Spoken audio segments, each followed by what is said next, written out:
दिल्ली से एक बड़ी खबर सामने आ रही है। पीएम मोदी ने बैठक की, अधिकारियों के साथ पीएम की बैठक। चक्रवात के बाद की स्थिति पर बैठक हुई है। चक्रवात तूफान पर पीएम ने बैठक की। चक्रवात के हालात की समीक्षा प्रधानमंत्री ने ली है। तो ताबड़तोड़ बैठकें, 7 बैठकें प्रधानमंत्री नरेंद्र मोदी करने वाले हैं। और ऐसे में देखिए, एक बैठक की गई जिसमें चक्रवात के बाद की स्थिति पर बैठक हुई, बातचीत की गई। चक्रवात तूफान पर पीएम ने बैठक की और हालात की समीक्षा की। सुरेश, बड़ी खबर आपको दिल्ली से बता दें, सीएम नीतीश कुमार दिल्ली पहुंचे हैं। 2 दिवसीय दौरे पर दिल्ली पहुंचे हैं मुख्यमंत्री नीतीश कुमार। और बताया जा रहा है कि बीजेपी नेताओं से उनकी मुलाकात हो सकती है। और एक बार फिर से मोदी सरकार बनने के एग्जिट पोल के नतीजे पर नीतीश कुमार ने कहा है कि फिर से मोदी की सरकार बनेगी। दिल्ली में कांग्रेस की बड़ी बैठक खत्म। कांग्रेस अध्यक्ष की प्रत्याशियों के साथ बैठक, कैंडिडेट्स के साथ में खड़गे ने वर्चुअल मीटिंग की। आगे की रणनीति को लेकर के चर्चा की गई इस बैठक में। और काउंटिंग को लेकर के जरूरी निर्देश भी दिए गए हैं। बैठक का मुख्य एजेंडा था कि मतगणना वाले दिन काउंटिंग सेंटर पर तैनाती रखें और हर राउंड की काउंटिंग को लीडरशिप तक पहुंचाएं।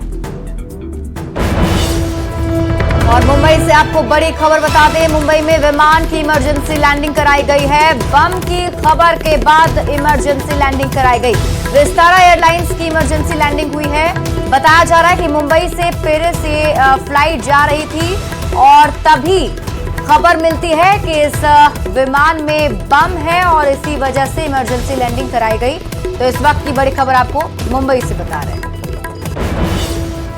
और पटना से एक बड़ी खबर, शिक्षक भर्ती परीक्षा 3 को लेकर के बीपीएससी ने जिलों को पत्र भेजा। 27 जून से 30 जून तक एक पाली में परीक्षा होगी। न्यूज 18 को बीपीएससी का पत्र हाथ लगा है। सभी जिलों को परीक्षा की सूची फाइनल करने के लिए पत्र भेजा गया। 25 जिलों में परीक्षा केंद्र के लिए डीईओ को पत्र भेजा गया। सभी डीईओ से 6 जून तक परीक्षा केंद्र की सूची मांगी गई है। पटना से ये बड़ी खबर, शिक्षक भर्ती परीक्षा 3 को लेकर के खबर सामने आ रही है, जहां पर आपको बता दें कि 25 जिलों में परीक्षा केंद्र के लिए डीईओ को पत्र भेजा गया। सभी डीईओ से 6 जून तक मांगी गई है परीक्षा केंद्र की सूची। 27 जून से 30 जून तक ये परीक्षा होगी। शिक्षक भर्ती परीक्षा फेज 3 27 जून से 30 जून तक एक पाली में ये परीक्षा होगी। और ऐसे में न्यूज 18 को बीपीएससी का ये पत्र हाथ लगा। ज्यादा जानकारी देंगे संवाददाता रजनीश हमारे साथ जुड़ रहे हैं। रजनीश, देखिए, शिक्षक भर्ती परीक्षा 3 को लेकर के न्यूज 18 के हाथ जो पत्र लगा है, उसमें क्या कुछ पत्र में है, पूरी जानकारी दीजिए। देखिए लक्ष्मी, न्यूज 18 ने पहले ही जानकारी दी थी सूत्रों के हवाले से कि 20 जून के बाद परीक्षा की घोषणा होगी और परीक्षा ली जाएगी। तो निश्चित रूप से हमारी खबर पर एक तरह से मोहर लगी है, क्योंकि बीच में हाईकोर्ट ने स्टे लगा दिया था गेस्ट टीचर के मुद्दे पर। बावजूद बीपीएससी ने तैयारी कर ली है परीक्षा लेने की। और सभी जिलों के, यानी जो 25 जिले जहां पर परीक्षा केंद्र बनाए जाएंगे, उन जिलों के जिला शिक्षा पदाधिकारी को पत्र भेजा गया है कि सेंटर की सूची, यानी परीक्षा केंद्र की सूची जो है 6 जून तक आयोग को भेजी जाए। जिसको लेकर कहा यह जा रहा है आयोग की तरफ से कि अभी पूरी तैयारी है कि जून के आखिरी तक हर हाल में TRE 3 यानी क्लास 1 से लेकर 1 to 5 से लेकर 6 to 8, 9, 10, 11, 12 के जो अभ्यर्थी हैं उनकी परीक्षा ली जाए।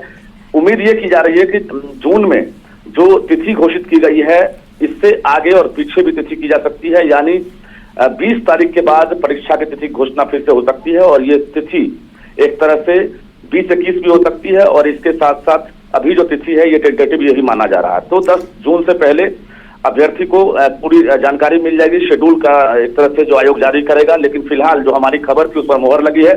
आयोग ने जून में ही परीक्षा लेने की इस तरह तैयारी की है। जी, क्या कुछ कहा जा रहा है अभ्यर्थियों की तरफ से रजनीश, वो किस तरीके से देख पा रहे हैं? देखिए, ये पुनर्परीक्षा है। बता दें आपको, इससे पहले जो परीक्षा ली गई थी वो परीक्षा एक तरह से लीक की वजह से भेंट चढ़ गई थी और परीक्षा रद्द होना पड़ा था। इसके बाद फिर से जो है एक तरह से पुनर्परीक्षा की तैयारी है। बीच में कई डेट एक तरह से टेंटेटिव दिए गए, लेकिन उस डेट में आचार संहिता की वजह से परीक्षा नहीं ली गई। अब जो परीक्षार्थी हैं 5.25 लाख की संख्या में है, जो सीटेट हैं, बीएड हैं, एस्टेट हैं, वो इंतजार में है। निश्चित रूप से उनके लिए बड़ी बात होगी कि समय पर परीक्षा हो जाएगी। और इसके साथ साथ रिजल्ट भी 15 जुलाई तक कहा जा रहा है कि हर हाल में TRE 3 का रिजल्ट भी हम दे देंगे। जी ठीक है रजनीश, बहुत धन्यवाद आपका तमाम जानकारियों के लिए।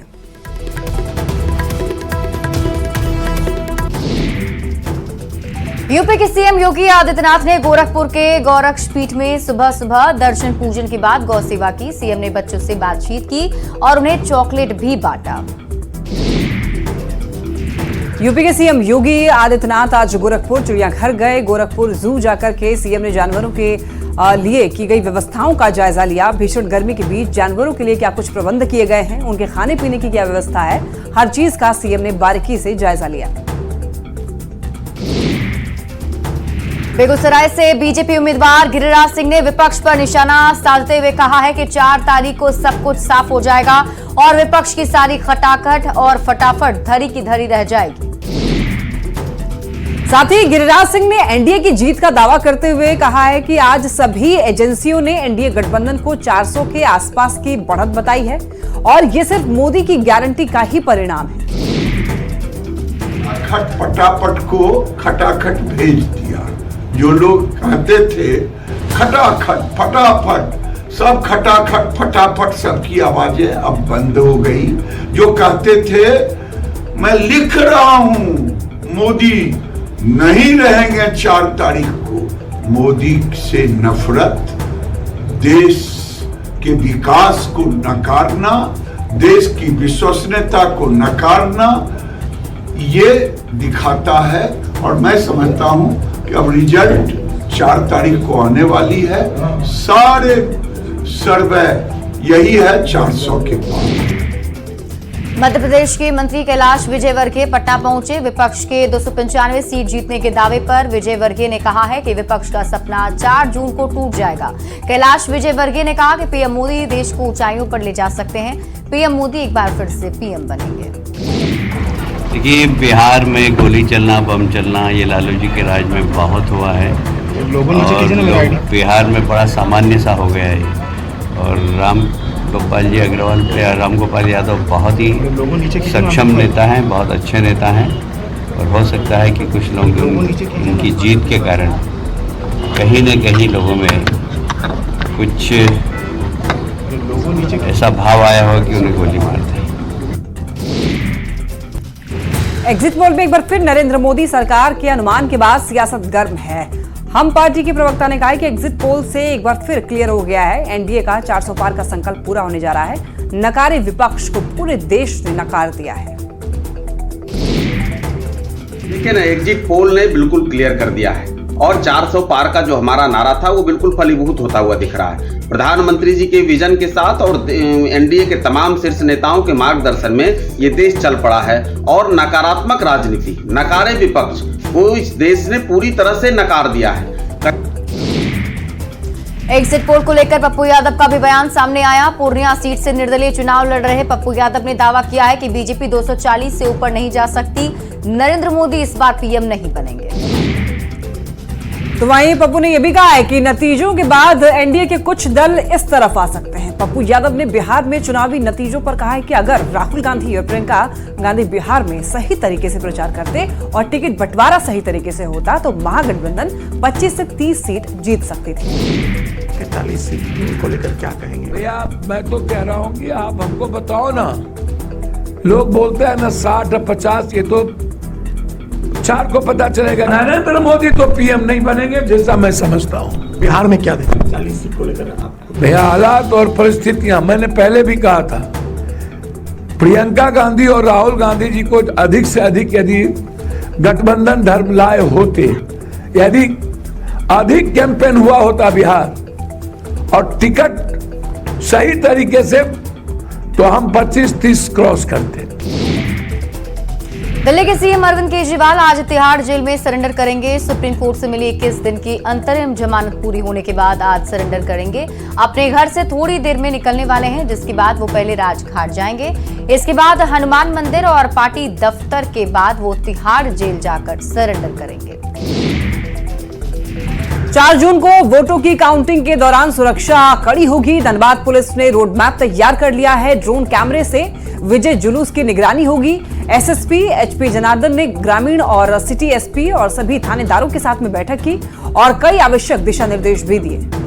विजय जुलूस जो भी निकलेगा उसके ऊपर भी कंट्रोल करने के लिए हम लोग क्यूआरटी का गठन किया है। और उसके साथ इस बार हम लोग ये निर्णय लिया है कि हर विजय जुलूस जो परमिशन लेगा डीईओ का ऑफिस है, उसके साथ साथ हम लोग एक वीडियोग्राफर के साथ साथ हम लोग ड्रोन का भी इस्तेमाल करेंगे, ताकि ये चेक करने के लिए कि विजय जुलूस वाला कोई कुछ अनहोनी घटना नहीं कर रहा है या बाहर का कोई आके इन लोगों के साथ कोई अनहोनी घटना नहीं कर रहा है। कोडरमा लोकसभा चुनाव के वोटों की गिनती 4 जून को गिरिडीह बाजार समिति में होगी, जहां गांडेय विधानसभा उपचुनाव की भी काउंटिंग होगी, जिसको लेकर जिला प्रशासन ने तैयारियां पूरी कर ली हैं। सभी सुरक्षा के मानकों को पूर्व से ध्यान में रखा गया है। डेली मेरा एज डीओ एंड आरओ और एसपी साहब का विजिट होता है वहाँ के सुपरविजन के लिए। और हम लोगों ने आज जो भी हमारे कैंडिडेट्स हैं 5 कोडरमा पार्लियामेंट्री कंस्टिट्यूंसी के और 31 गांडेय बाई इलेक्शन के, वो संबंधित आरओज मतलब मेरे और डीएसओ के द्वारा ब्रीफिंग कर दी गई है। खबर मसौड़ी से है, जहां पर रामकृपाल यादव पर फायरिंग मामले से ही जुड़ा एक वीडियो वायरल हो रहा है। हालांकि न्यूज 18 इस वायरल वीडियो की पुष्टि नहीं करता है। बताया जा रहा है कि मसौड़ी विधायक रेखा पासवान बूथ पर आरजेडी के गमछा ओढ़ करके पहुंची थी। विधायक बूथ पर अपने सहयोगियों के साथ वोटिंग करवाने के लिए वहां पर पहुंची थी और इसी दौरान बीजेपी के लोगों ने हंगामा शुरू कर दिया। आप तस्वीरों में भी देख सकते हैं किस तरह से हंगामा हो रहा है। रेखा पासवान बूथ पर आरजेडी का गमछा लिए पहुंच गई और इस दौरान बीजेपी कार्यकर्ता गुस्से में दिख रहे हैं। दोनों तरफ से जमकर हंगामा हुआ। मसौड़ी के तिनेरी का ये वीडियो बताया जा रहा है और इसी को लेकर पूरा दिन इलाके में बवाल भी होता रहा। और रामकृपाल यादव जब इस इलाके में पहुंचे तो यहाँ उनके ऊपर भी फायरिंग की गई। रामकृपाल यादव ने मसौड़ी विधायक रेखा पासवान पर भी मसौड़ी थाने में मामला दर्ज करवा दिया है। पूरे घटनाक्रम में जितने भी अभियुक्त हैं उनके नाम पता का सत्यापन जो है वो किया जा रहा है। प्राथमिकी के आधार पर 9 लोगों को अभियुक्त बनाया गया है, जिनकी सभी संभावित ठिकानों पर छापेमारी जो है लगातार की जा रही है एवं इस पूरे घटनाक्रम को और इस पूरे कांड के त्वरित अनुसंधान और सभी अभियुक्तों की गिरफ्तारी हेतु एक एसआईटी टीम का भी गठन किया जा रहा है। और पश्चिम बंगाल से एक बड़ी खबर, बीजेपी कार्यकर्ता की हत्या। पश्चिम बंगाल के नदिया में बीजेपी कार्यकर्ता की हत्या हो गई। आपको बता दें कि बाइक सवार बदमाशों ने हफीजुल शेख को गोली मार दी। बीजेपी कार्यकर्ताओं ने आरोपियों की गिरफ्तारी की मांग की है। और इस बीच पूर्णिया से आपको बड़ी खबर बता दें, हार्डवेयर कारोबारी की हत्या की खबर मिल रही है। दिन दहाड़े घर में घुसकर हार्डवेयर कारोबारी की गोली मारकर हत्या कर दी गई। जीएमसीएच ले जाने के दौरान ही हार्डवेयर कारोबारी की मौत हो गई। जमीन विवाद में हत्या का आरोप लगाया जा रहा है। भवानीपुर थाना के भवानीपुर बाजार की घटना बताई जा रही है। और देखिए सिमडेगा से एक बड़ी खबर, लव जिहाद का सनसनीखेज मामला सामने आ रहा है। यहां पर बता दें कि रकीब अंसारी नाम की युवक पर नाबालिग लड़की का अपहरण और दुष्कर्म करने का आरोप लगा है। ये पूरा मामला बानो थाना क्षेत्र का है। पुलिस ने आरोपी को गिरफ्तार कर जेल भी भेज दिया है और पूरे मामले की जांच अब जारी है। बानो थाना अंतर्गत एक प्रेम प्रसंग का मामला है, जिसमें एक माइनर लड़की को गार्जियन की बिना सहमति को लेकर भगाने का आरोप है। लड़की को रिकवर कर लिया गया है, लड़का को गिरफ्तार कर लिया गया है। और गिरिडीह से एक बड़ी खबर, गिरिडीह के त्रिटाण ब्लॉक कैंपस से पंचायत सचिव मंसूर अली को 3000 रिश्वत लेते एसीबी की टीम ने गिरफ्तार किया है। जानकारी के मुताबिक आरोपी ने कुएं की रिपेयरिंग के नाम पर लाभुक से पैसे की मांग की थी, जिसकी शिकायत मिलने पर एसीबी ने एक्शन लिया और आरोपी को रंगे हाथों गिरफ्तार कर लिया। जमशेदपुर में एक बार फिर चोरों का आतंक देखने को मिल रहा है। शहर के सबसे बड़े हाउसिंग सोसाइटी में चोरों ने एक बड़ी चोरी की घटना को अंजाम दिया। चोरी की वारदात सीसीटीवी कैमरे में भी कैद हुई। चोरों ने बिरसा नगर थाना क्षेत्र के विजय गार्डन के 2 घर से लाखों के सामान पर हाथ साफ किया। पुलिस मौके पर पहुंचकर पूरे मामले की छानबीन में जुट गई है। तो हमेशा हम लोग फील करते थे कि बहुत सेफ हो, बट आज जो सुबह हुआ उसके बाद तो लग रहा है कि बहुत अनसेफ है। तो सिक्योरिटी सर्विसेज बहुत ज़्यादा स्ट्रिक्ट होनी चाहिए ताकि ऐसा ना हो, क्योंकि जो भी जिन्होंने भी आके चोरी की है उन्होंने शायद 2-3 दिन से वो गाइड कर रहे थे, तो आई थिंक उनको आइडिया मिल गया था। और गिरिडीह के नगर थाना क्षेत्र के मक्तपुर स्थित पंच मंदिर में चोरों ने चोरी की घटना को अंजाम दिया है। चोरों ने धावा बोलकर बर्तन, बाल गोपाल, भगवान शिव के ऊपर लगे नाग और मंदिर निर्माण के लिए लाया हुआ ढेर सारा लोहे का रिंग भी चुरा लिया है। इस घटना के बाद मंदिर कमेटी ने पुलिस में शिकायत दर्ज कराई। पुलिस सीसीटीवी की मदद से अब चोरों की तलाश में जुट गई है। रामगढ़ का अग्निशमन विभाग कर्मियों की भारी कमी से जूझ रहा है। बता दें कि आग लगने की स्थिति में अग्निशमन विभाग के पास संकरी और तंग गलियों में जाने के लिए छोटे वाटर टैंकर गाड़ी नहीं है। ऐसे में संकरी गलियों में आग लगने की स्थिति में रामगढ़ अग्निशमन विभाग सही से काम नहीं कर पाता है। जी हाँ, संसाधन मैन पावर की कमी है और इसका प्रक्रिया भी हम मांग किया गया है, बाकी अभी तक अवेलेबल नहीं हुआ है। यहाँ रामगढ़ जिला में बहुत सा ऐसा रोड है जहाँ वाटर टेंडर जाने से दिक्कत होता है, बहुत कठिनाइयों का सामना करना पड़ता है।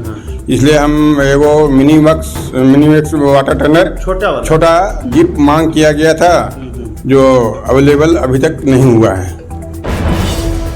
रांची से एक बड़ी खबर आपको बता दें, मिट्टी धंसने से बड़ा हादसा हुआ है। रांची के बेडो थाना क्षेत्र में मिट्टी धंसने से 2 लोगों की मौत हो गई है, जबकि 2 लोग घायल बताए जा रहे हैं। जानकारी के मुताबिक सफेद मिट्टी के कटाव का काम चल रहा था और तभी अचानक मिट्टी धंस गई, जिसमें 4 मजदूर दब गए। जानकारी मिलते ही पुलिस और प्रशासन की टीम मौके पर पहुंची, जिसके बाद 2 मजदूरों का रेस्क्यू कर लिया गया। वहीं 2 लोगों की मौत हो गई है।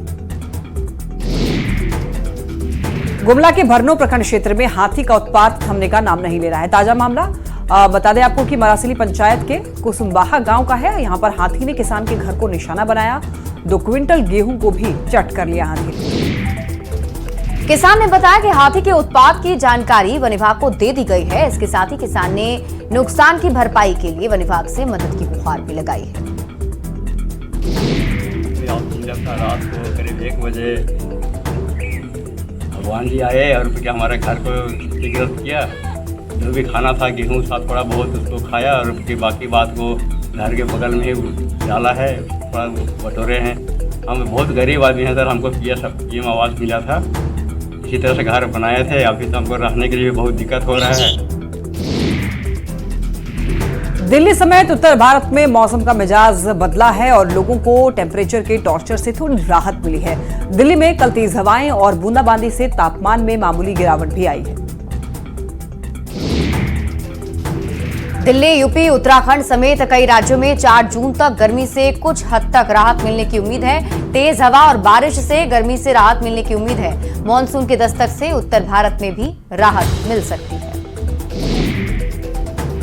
देश में मानसून ने दस्तक दे दी है। पूर्वी राज्यों में मानसून का असर पूरी तरीके से दिख भी रहा है और मौसम विभाग की अगर माने तो झारखंड में 3 और 4 दिनों में बारिश में कमी आएगी और उत्तर पूर्वी भाग में कुछ स्थानों पर बादल गरजने के साथ साथ में 40 से 50 किलोमीटर प्रति घंटे की रफ्तार से धूल भरी हवा चलने की संभावना है।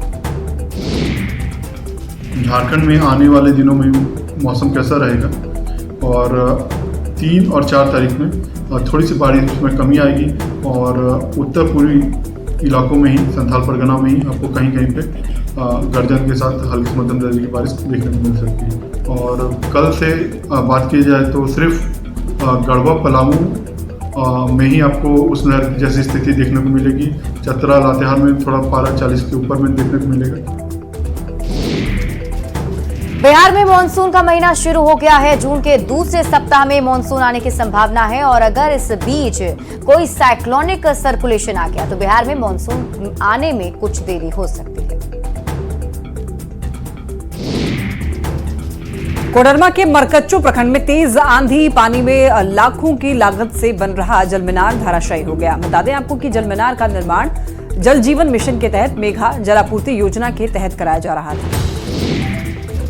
ग्रामीणों ने बताया है कि इसमें घटिया सामग्री का इस्तेमाल किया जा रहा था, जिसके कारण जलमीनार आंधी में गिर गया।